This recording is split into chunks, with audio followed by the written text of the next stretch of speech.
Technology is an ever-changing beast, especially in the real world. Even in fictional settings, there is always changes in technology, at least with a well-written and long-spanning series. Today we're taking a trip back to the Discworld and looking at the technological changes that have taken place over the long run of the various books.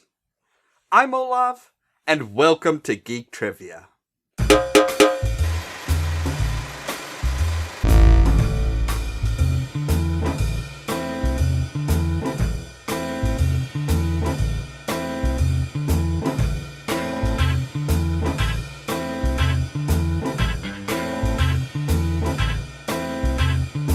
One of the first pieces of technology introduced in the first book is the Iconograph.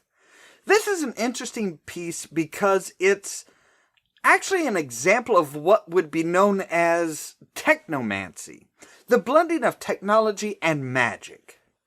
Basically, it is a magical way of taking a picture. It is a very familiar style camera, but instead of light-sensitive plates or film inside, it is a small magical imp that draws pictures very fast. They are always true to what there is, as imps have no sense of imagination. The imps have to be supplied with paper and paints, of course, and in later incarnations can be taught to etch right onto printing plates.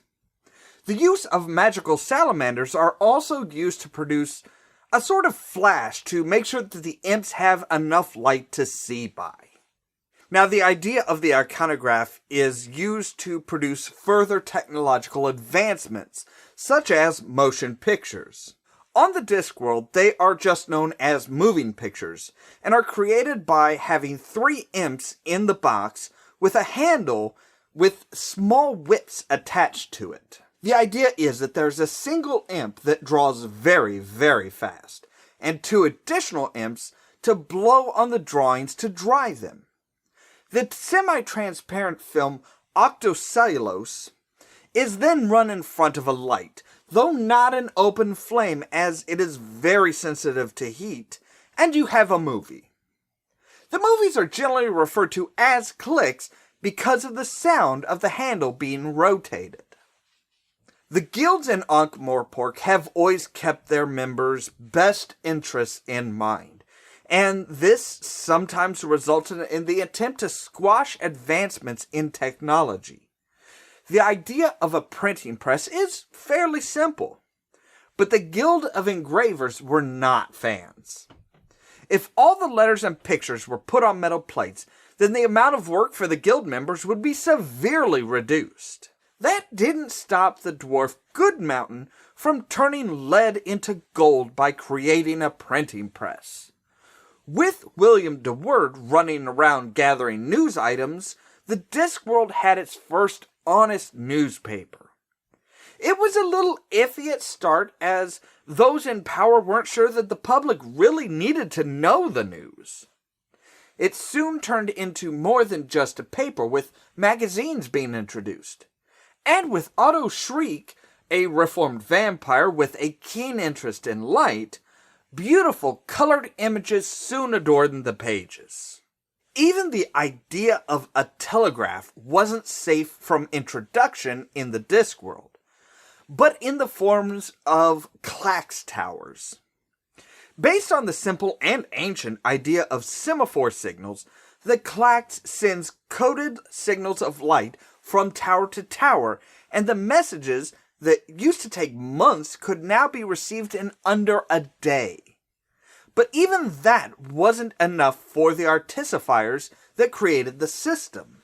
Again, people weren't sure if the messages flying through the air was safe, but the commercial advantages were soon shown.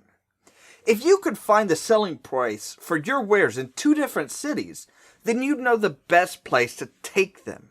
The clacksmen soon developed even more intricate code that allowed them to send data for pictures and even detailed maps. And soon the newspapers were fully behind the clacks, and it was a solid part of Discworld life.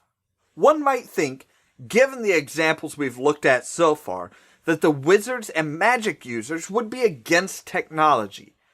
And for some of it, you would be right. Wizards were unsure of the printing press because magical books have power. So, do the letters used to print the books retain any of that power? But even the wizards have some technology, such as Hex, their thinking machine, that is easily recognized as a computer. Initially, it was based on the group mind of an anthill and punch cards. But soon, Ponder Stibbons, the chief creator of Hex, moved on to add an ear trumpet for voice commands, a pen and scroll so that Hex could write answers, and more. Not all of the items added even Stibbons understands, such as the small mouse nest, the ram skull, or the teddy bear that Hex received as a Hogswatch present. In fact, Hex goes beyond being just a computer and is actually self-aware, and a shining example of Technomancy-based artificial life. As we stated earlier, Imps are used in the Discworld's Technomancy for iconographs, but they go a lot further than just painting pictures. In an effort to help people keep track of things, Imps were used to remember and recite audio, introducing the first audio recorder. But true to the real life, this was nowhere near enough. Thus we come to the Gooseberry, a personal data assistant. The Imps in these devices are able to take memos, remember audio, play games such as Guess My Weight in Pigs, play your favorite song using their iHum feature, assist in calculations, and even run a message to the nearest Clax Tower using their Blue Nose feature. These products haven't always been very reliable though, with many of the earlier models being destroyed by their owners because they would not work right.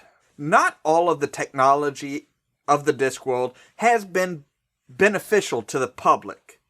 In fact, there was one piece that started as a simple engineering test that turned out to be both deadly and a little magical.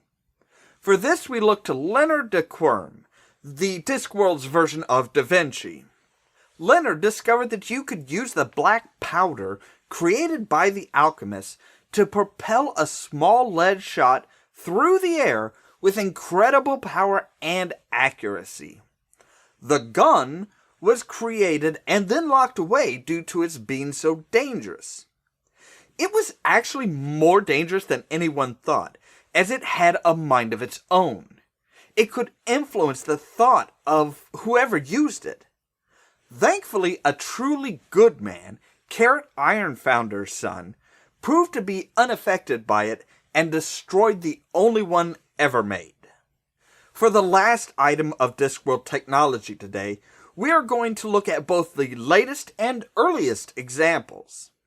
See, the Discworld novels aren't completely chronologically correct. One of the novels, Small Gods, is actually set far back in time, though it's the 13th book in the series. But this is the novel that introduces the idea of steam power. In the novel, a philosopher figures out that by heating water he can produce a boat that travels very fast. But unfortunately, he only has salt water to use, which bungs up the mechanism. He also doesn't really understand the mathematics that well, so his engine actually overheats and blows up. Much later, in the 40th novel, Dick Simnel develops advanced engineering skills with the understanding of the slide rule, the sine and cosine, and even the tangent. He creates a steam-powered engine capable of carrying tons of cargo and even passengers behind it. This isn't easy, as many have found out, but he spent the time to purposefully blow up 3 different engines to figure out how things can go wrong. Much like the printing press and Clax Towers, people are a little unsure of the new technology, partly because it is pure technology and not technomancy. Once it was proven that seafood could be procured and delivered to Ankh-Morpork before it went bad, and people could have a nice little house out in the country and work in the big city, the public was quite happy to be on board. So there's a short rundown on the technology and technomancy of the Discworld. As you can see, it mirrors our own technological advancements quite closely. I personally feel that the blending of magic and science was what made this series so special. It wasn't just a spell or a piece of equipment that only magic users could use, but some items did rely on the use of magical creatures. What do you think of the technology of the Discworld? Have you read some or maybe all of the novels in which these items are featured? With the understanding of the mixing of magic and science, do you think it might be a series that you would be interested in? Leave us a comment down below, send us a tweet or a post on our Facebook page, and let us know what you think. Or discuss some of your favorite pieces of Discworld tech. As always, thank you guys very much for watching, and stay tuned for more from Ollamh Productions. If you wanna see some Cheerio! Oh, jeez, there was tons of oil. But I made over 48,000. Oh, and poor Daisy lost. What if Percival Cox had not gone into the medical field, but instead went into law enforcement in a small town?